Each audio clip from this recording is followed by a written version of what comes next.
Mark, thank you very much for sitting down with me today here on our patio at the agency. I appreciate you taking the time. Yeah, it's beautiful. Thank you. So you have been here with us in San Antonio at the Express News for about 18 months. Yeah. Prior to that, you come from a long history of journalism and journalists, with your grandfather being at the helm of the Oregonian for 4 decades, right? Yeah, 4 decades. Is that did that have an influence on you getting into journalism? Yeah, actually, it was incredible to watch him. He's every one of his 6 children at one point or another was inside of the newspaper. They worked at the Oregonian. Wow. He didn't own the Oregonian, but he was the publisher for 44 years. He led the Oregonian kind of during the golden years of newspapering. Right. And several times, 3 times to be exact, was asked to run for governorship of the state of Oregon. That's what Wow. publishers, that's kind of how big these brands used to be, and how influential they used to be. So, yeah, I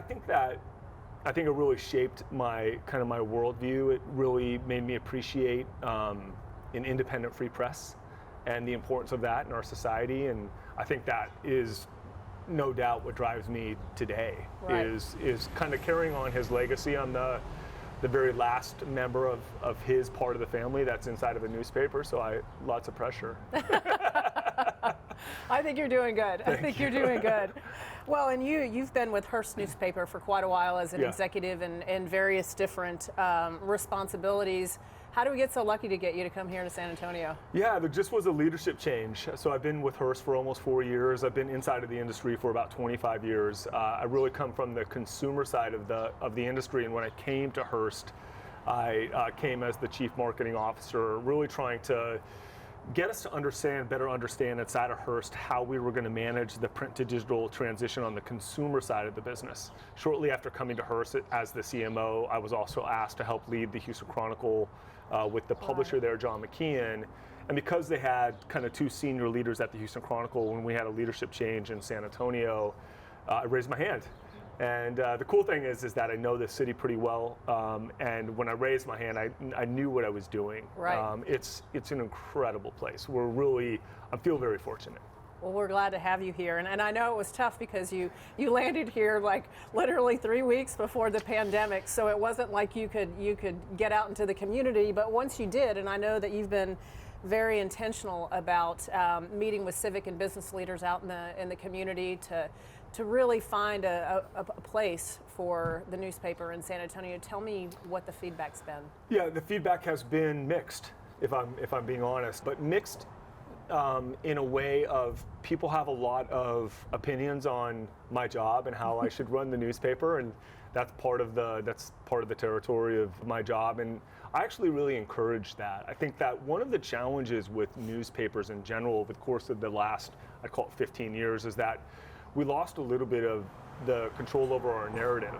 I think that when I was asked to come to San Antonio, the chairman of our board, Frank Bennick, who led the San Antonio Light, he's like, I need someone that will run the P&L and also will go meet with advertisers and civic leaders. Will you do that? And that's what was modeled to me by my family.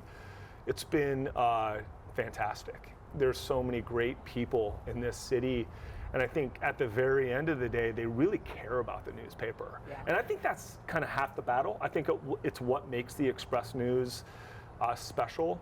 So when I meet with a lot of people, they have a lot of great things to say about the newspaper and a lot of things that they want to see improve. Right. And so, I'm actively trying to make that happen. Yeah. Well, you've taken a bold move in making that happen, particularly in looking at some of the challenges that the pandemic really laid out for our community, some really big issues that we have, and a bold move in creating a program, SA Lights, and that really recognizes leaders that are helping to make a difference in our community. Talk a little bit with me about what that's about. And why? I think a few things. I think one of the more interesting things about the pandemic, silver lining, is that it helped the paper. Our reporting on all of the educational issues, all of the pandemic-based issues, even all of the societal issues, and we received a tremendous amount of positive feedback about that. One of the things that I've been challenged with in San Antonio is, because it's kind of this big little town, you have, I think, an underwhelming number of people that see their name in kind of lights. And I think just like our reporting was really highlighted in the pandemic, so was all of the incredible work for so many people that were beneath the surface doing incredible stuff in this city.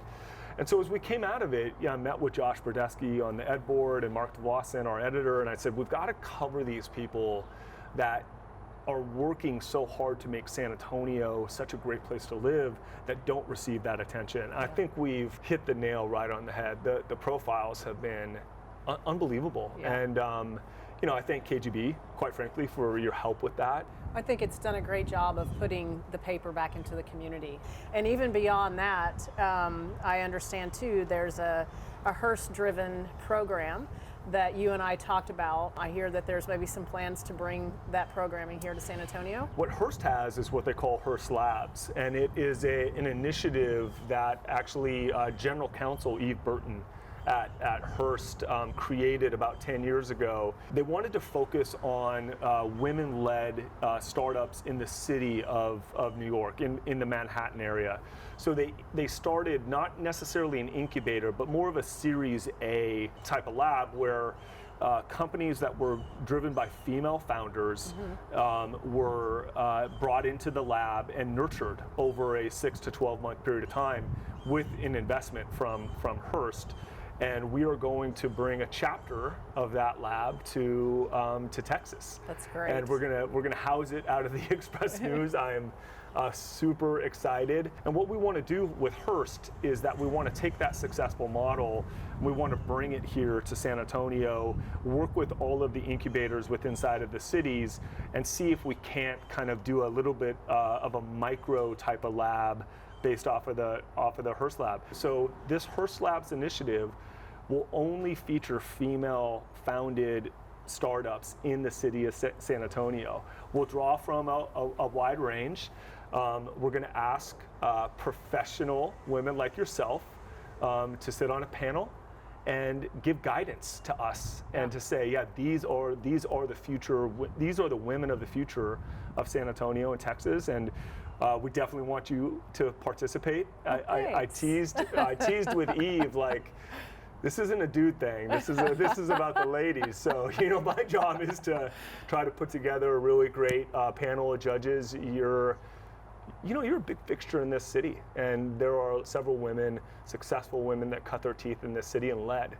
And we want to reach out to them and tap into their networks, and we want to identify the up-and-coming female innovators in San Antonio, and maybe show Austin a thing or two. Yeah.